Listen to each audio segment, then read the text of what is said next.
Bueno, muy buenos días a todas, todos. Quiero agradecer, Steven, la invitación, agradecer a la Universidad de Antioquia, la facultad que usted, en la que usted participa y el doctorado pues que dirige.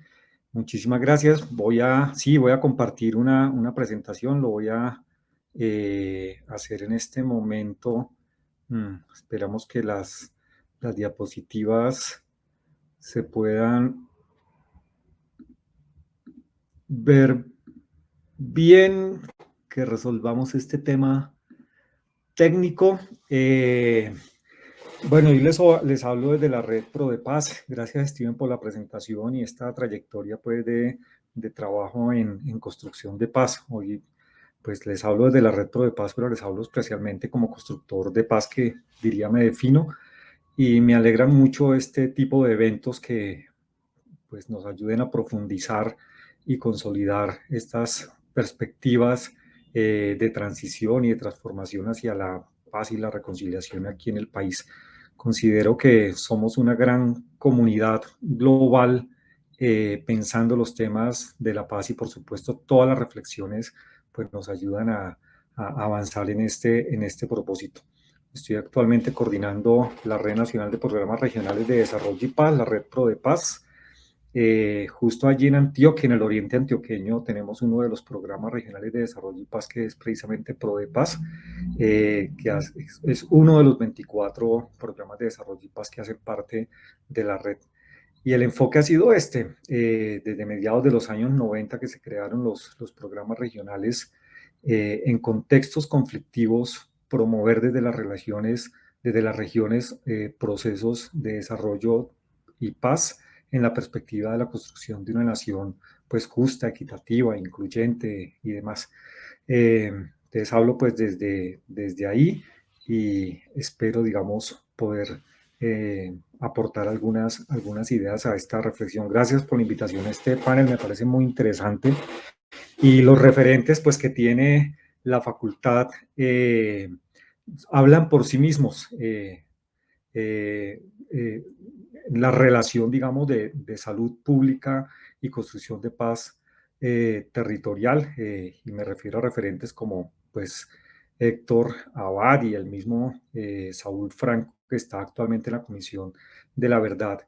Creo que eso ya habla por sí sola y hablan por sí mismos estos referentes, y nos ponen, digamos, en contexto, en la importancia de una comprensión pues holística, y una comprensión integral de lo que representa esto de la construcción de paz, y por supuesto pues ellos desde esta perspectiva de la salud. Yo quiero enfocarme principalmente en estas ideas de la construcción integral de paz desde el enfoque territorial, donde por supuesto pues la perspectiva de la salud, que es un tema que yo no conozco, no trabajo, pero que lo veo, digamos, enrolado, y lo veo perfectamente integrado a estos procesos y perspectivas de construcción integral de paz.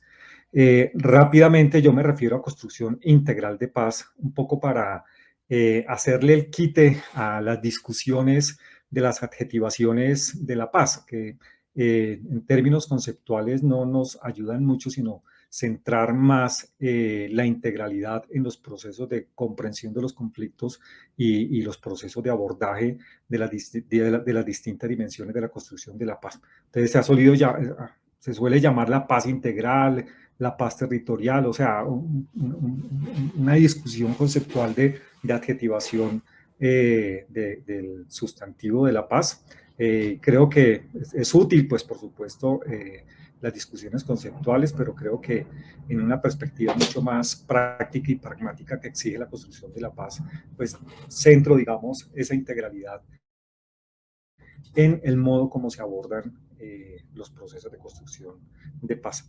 Y en eso pues ya estoy refiriéndome a la experiencia misma de la Red Pro de Paz, que justamente se plantea desde estas perspectivas integrales de construcción de paz.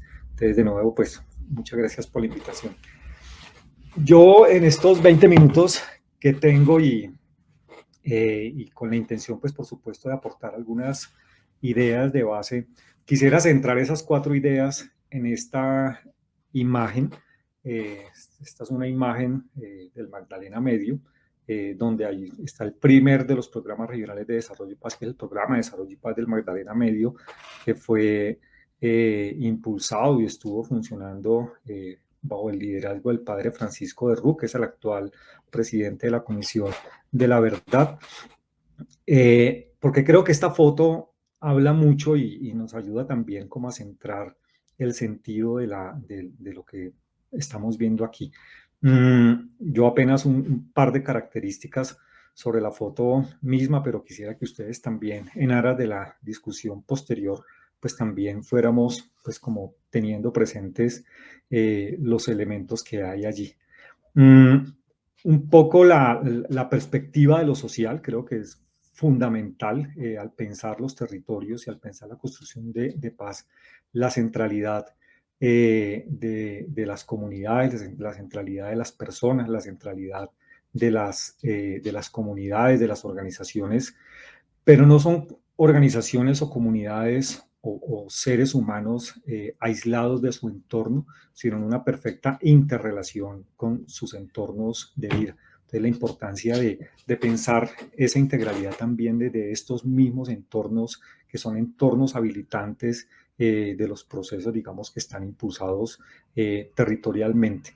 Eh, la importancia de mirar, pues efectivamente, los contextos propios y los contextos particulares de los territorios mismos, que son siempre condiciones distintas en las distintas regiones del país, digamos, con base en esa diversidad tan grande, que son procesos que fluyen, que son procesos que están en permanente cambio, en permanente transformación. No estamos hablando de quietudes, sino de transformaciones permanentes. Y un último elemento, pues para ya entrar en las cuatro ideas centrales que quiero exponer, es la conexión entre lo local y lo nacional, e incluso lo global. Creo que la bandera de Colombia allí en el centro pues de la foto y de la chalupa, digamos, que lleva a esta gente, pone esa conexión.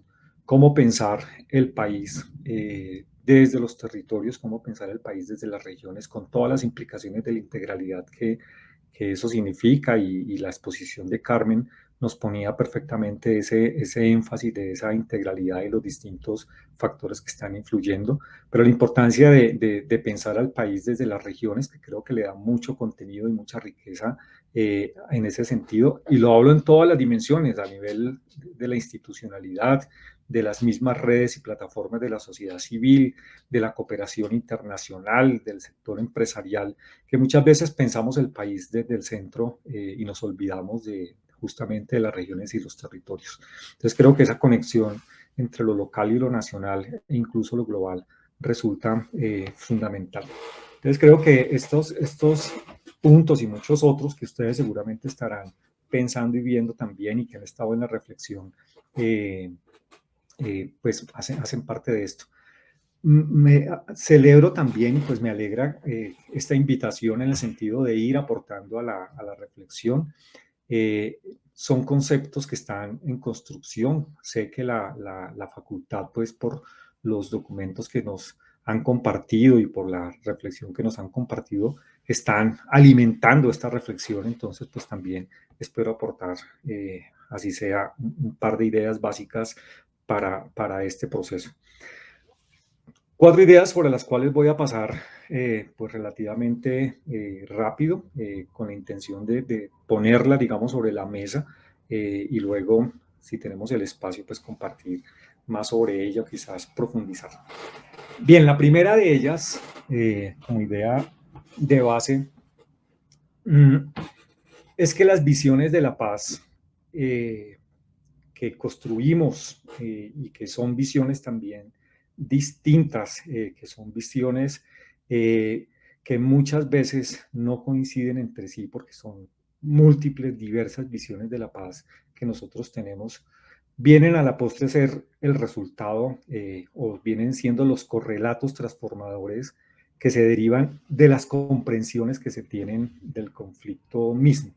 Entonces hay una conexión entre cuál es la visión y la comprensión que hemos hecho del conflicto y lo que ello nos sugiere para construir nuestras visiones propias. Son visiones individuales o bien visiones colectivas, e incluso se puede elevar a visiones de país o visiones nacionales de la paz. Y creo que eso es en lo que estamos permanentemente.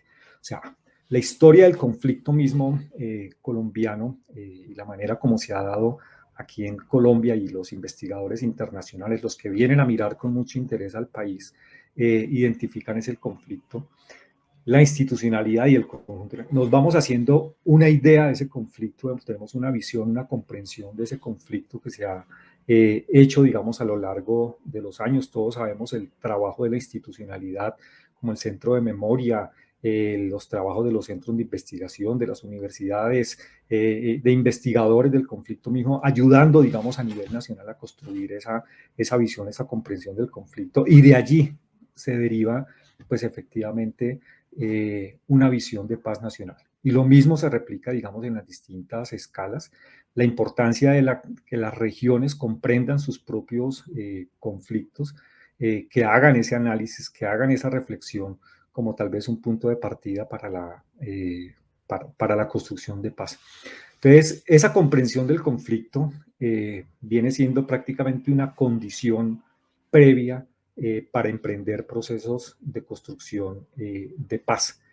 Mm, y yo diría que es incluso una condición para los constructores de paz. Un constructor de paz no puede arrancar en el vacío con una idea vaga, una idea vacía de la paz, sino está arraigada en una comprensión profunda del conflicto mismo.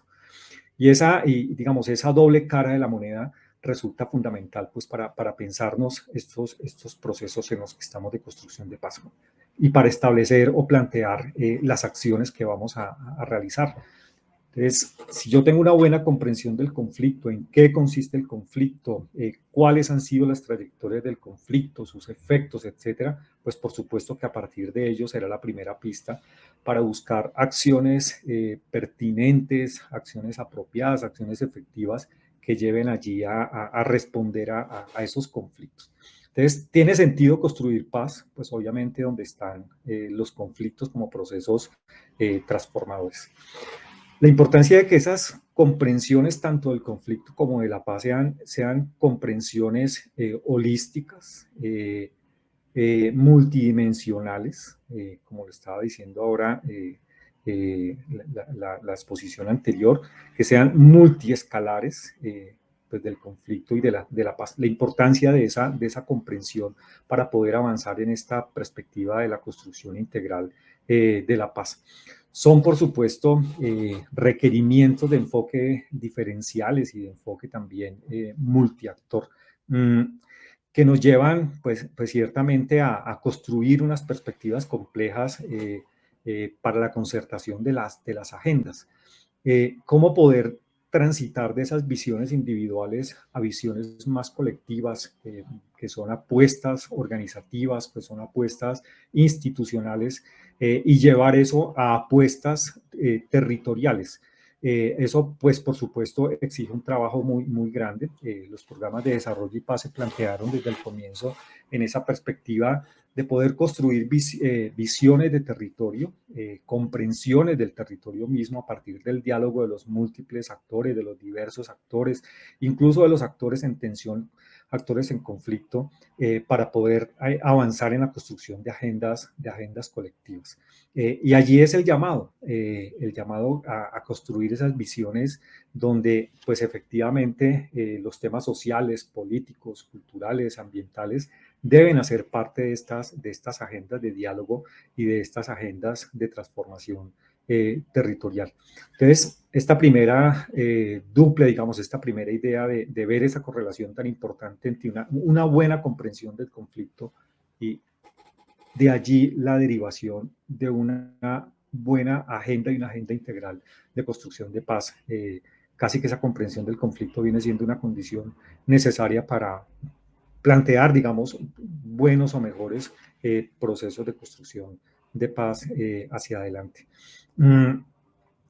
Yo quiero que ustedes tengan en el entrefondo de sus ideas, que en el fondo está la pregunta por ¿y cómo entra la salud aquí? ¿Cómo entran estos temas de la salud pública y cómo entran el bienestar y la calidad de vida de las comunidades y de los territorios mismos? Quiero que tengan eso en el trasfondo, porque ciertamente en estas visiones, en estas perspectivas holísticas, multidimensionales, multiescalares, pues eso está allí, digamos, planteado, eso está allí en el fondo, digamos, de la discusión. Entonces, hoy día no podríamos hacer un análisis del conflicto sin ver o sin lograr identificar las afectaciones del conflicto mismo a las comunidades, al bienestar de las comunidades y a la salud en sentido también holístico de las comunidades mismas. Entonces quiero que tengan pues esa idea en el fondo. Entonces esta es una primera idea. Una segunda idea es que pues claramente y suena casi que obvio, y es que a cada visión de paz corresponde también una teoría de cambio. Mm, Desde esas visiones de paz, que son visiones de paz diferenciadas, que son visiones de paz distintas, diversas e incluso visiones en tensión, cada visión de paz construye una teoría de cambio, o sea, cómo lograr aquello que se concibe como esa idea o esa visión de paz. Entonces se plantean los métodos, las formas, los medios para avanzar en ello. Eh, Son obviamente elecciones individuales o elecciones colectivas para la producción de resultados específicos y a mayor elaboración, digamos, y casi que hoy día se va haciendo mucho más necesario lograr tener esos indicadores de cambios o indicadores de transformación. Que la tarea obviamente se nos vuelve más compleja, la tarea se nos vuelve mucho más integral, integradora, pero también pues por eso obviamente mucho más rica también en los planteamientos. Entonces, eso implica pues un diálogo profundo sobre esto. Son diálogos que no se resuelven de un día para otro, sino son diálogos que se tienen que ir ampliando justamente para poder ir escuchando, conociendo, ir integrando esas distintas visiones y lograr, digamos, la mayor coincidencia en la construcción de esas concertaciones y esas agendas colectivas de trabajo. Eso obviamente no es posible. Ustedes saben que justamente los conflictos, y lo estamos viviendo día a día aquí en el país, incluso con este proceso de implementación del acuerdo de paz, que esas visiones del conflicto, esas visiones de la paz son visiones que están enfrentadas en los territorios. No estamos pensando lo mismo de la paz, ni estamos pensando lo mismo respecto a cómo lograr la paz. Y eso mismo es una tensión. Eh, Quiero decir que esas visiones implican modelos de sociedad, modelos de Estado, modelos de política, incluso modelos económicos que están allí en juego. Y esos modelos son los que vemos enfrentados en los territorios, porque son modelos distintos y modelos en tensión. Los modelos económicos o el modelo de la economía entra en tensión en los territorios, esos distintos modelos de la economía entran en tensión en los territorios y eso es lo que efectivamente genera los conflictos. Entonces, esto simplemente para ver que no es una tarea fácil, no es una tarea sencilla, no es una tarea romántica, sino una tarea profundamente política, es una tarea profundamente transformadora de abordaje, digamos, de esas conflictividades. Eh, Uno pregunta y ve, todos quieren la paz aquí en el país, ¿sí? Todos los sectores políticos quieren la paz en el país, pero quieren lograrla de maneras muy distintas. Entonces, tanto las visiones de paz como esas teorías de cambio se ven enfrentados. Y es por eso que yo veo y pues he dicho que la paz entonces, desde esta perspectiva, resulta ser también un campo en disputa. Y por eso veo que tiene una implicación política de fondo y es allí donde estamos. Mm, el mismo acuerdo de paz contiene en sí mismo esto que es lo que estamos hablando. El acuerdo de paz de La Habana contiene un modelo de sociedad, contiene un modelo de Estado, contiene un modo de hacer la política y un modo de la economía. Aunque en su momento el entonces presidente Santos dijo que el modelo económico no estaba en negociación, de todas maneras sabemos que, pues, que está allí en juego y eso viene, digamos, inserto y viene implícito, digamos, en el acuerdo mismo. Y pues por supuesto que el modelo que se plantea allí no es un modelo que le gusta a todos los sectores sociales en el país. Y allí es donde está el enfrentamiento. Y esto tiene que ver con las transiciones políticas que estamos viviendo en el país, esas transiciones de la guerra a la paz, que son las que están expresando estas tensiones. Y por eso siempre la referencia a la constituyente del 91, porque la constituyente del 91 también planteó esto mismo, planteó un modelo de Estado, planteó un modelo de sociedad, un modelo de política, un modelo de economía que se quería recuperar y afianzar a través de este proceso de negociación. Pero sabemos también desde tiempo atrás todas las reformas a la Constitución que ha habido justamente por hacer estos procesos de llevar o de conducir a la nación, al país, a Colombia, a el establecimiento de unos modelos u otros. Y allí es donde está esa tensión. Y por eso yo creo que la movilización social juega un rol decisivo en estas transiciones. No es gratuito, digamos, no es, es un mero romanticismo, digo yo, el hecho de ser constructores de paz. No, estamos hablando aquí de los temas de fondo de las grandes transiciones del país y de esta puja permanente de la política y de los procesos sociales por unos modelos más incluyentes, más participativos, que reconozcan las diferencias, que comprendan en qué consisten las exclusiones, las dificultades de los territorios, las dificultades y las falencias de todo tipo de las comunidades. Esa es la puja, digamos, que hay ahí de fondo. Eh, eh, y no me refiero a la movilización social solamente a la movilización pública en la calle, sino la movilización social en sentido pues mucho más amplio, también lo que es la participación política, esto de los modelos de gobernanza que estaba hablando la profesora en la presentación anterior, la participación política, la investigación, la formación, la educación, los foros, las discusiones, o sea, hay una movilización amplia, digamos, que está trabajando en esta perspectiva de las transformaciones y que son transformaciones obviamente que conducen hacia estos modelos. Entonces, estamos allí en esta perspectiva de las teorías de cambio que resultan fundamentales.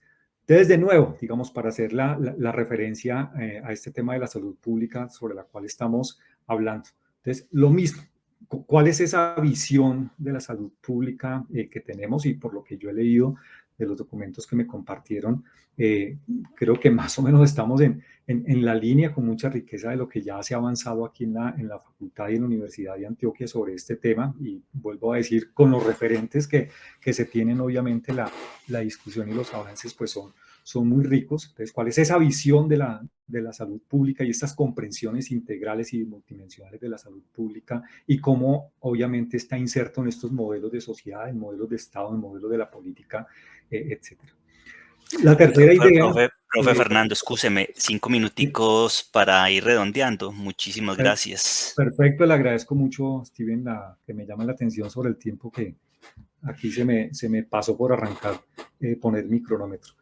La tercera idea, y voy ya un poco más rápido, que se deriva pues obviamente del anterior, es que para todo este trabajo de movilización social, y ahí sí ya me pongo, digamos, en ese lugar, nos basamos en esa dupla que yo veo que es indisoluble para el trabajo territorial, que es derechos humanos y paz. Eso es una dupla que el país aprendió, una dupla que el movimiento social y la movilización social en Colombia aprendió. Hoy día, hablar de derechos humanos es hablar profundamente de la paz en Colombia. Y hoy día no se puede hablar de paz sin hablar de derechos humanos. Eso no era así. O sea, en los años 70, en los años 80, incluso en los años 90, los liderazgos y los movimientos sociales estaban casi que muy separados. El movimiento de los derechos y el movimiento de paz estaban muy separados. Pero a fuerza y a golpe del conflicto y de la situación y de las reflexiones y de las comprensiones sobre el conflicto mismo, eso fueron dos discursos y dos dimensiones de trabajo que se fueron cruzando y se fueron encontrando hasta tener hoy, 20 años después, una reflexión profunda sobre la interrelación indisoluble de derechos humanos y paz, y me parece fundamental, y entre ellos concibiendo la salud como un derecho y pues por supuesto desde allí encontrar ese anclaje y esa conexión con estos temas que estamos hablando. Y pues obviamente estamos hablando de los derechos de toda generación, derechos civiles, políticos, derechos culturales, derechos ambientales, derechos de los pueblos, etcétera, que requieren necesariamente los enfoques diferenciales de género, etnia, generación. La importancia hoy día de la participación de los jóvenes es fundamental y lo hemos visto, y los jóvenes trabajando en esta perspectiva de lo que estamos hablando, que son procesos integradores de lo regional y lo nacional, de lo rural y lo urbano. Ya estas integraciones se están haciendo. Si años atrás o décadas atrás eso no se pensaba, hoy se está pensando. Hoy no se piensa lo rural si no es en conexión con lo urbano, y viceversa. Hoy no se puede pensar lo regional sin la conexión con lo nacional y lo global, y viceversa. Y creo que ahí hay un tema de fondo, esta conexión de derechos humanos y paz, que me parece fundamental. Y finalmente, eh, la cuarta es que, como muestra la foto misma, y quería decir desde el comienzo que nos encontramos inmersos en contextos dinámicos, que son contextos en permanente transformación, que exigen adaptaciones e innovaciones creativas para responder a ellos mismos. O sea, los conflictos mismos están perfectamente en dinámica, y gracias a eso, pues podemos avanzar de manera mucho más contundente, mucho más fuerte, mucho más rica, integradora en los procesos de construcción de paz. Entonces se ponen en juego las miradas territoriales diferenciales. Así, la idea básica es que así como el conflicto se dio de forma diferencial en los territorios, los procesos de paz deben también responder de forma diferencial a tales particularidades. Estamos hablando de entornos habilitantes, y aquí el compromiso y el requerimiento y la demanda a la acción estatal, a la acción privada, de la cooperación, etcétera, en el establecimiento de estos entornos habilitantes que contemplen claramente los factores estructurales o los factores objetivos y los factores culturales o subjetivos. Estamos hablando de eso y de digamos, la responsabilidad de la institucionalidad en ello. La importancia, pues ya está dicho, de las agendas colectivas, la perspectiva de construir nación desde los territorios, una visión nacional que involucre lo territorial y las agendas globales en las que estamos inmersos. Estos temas de la salud, los temas ambientales, los temas de la participación política, todos estos temas que estamos hablando aquí son obviamente de la agenda global, y creo que eso también nos ayuda a enriquecer. Bien,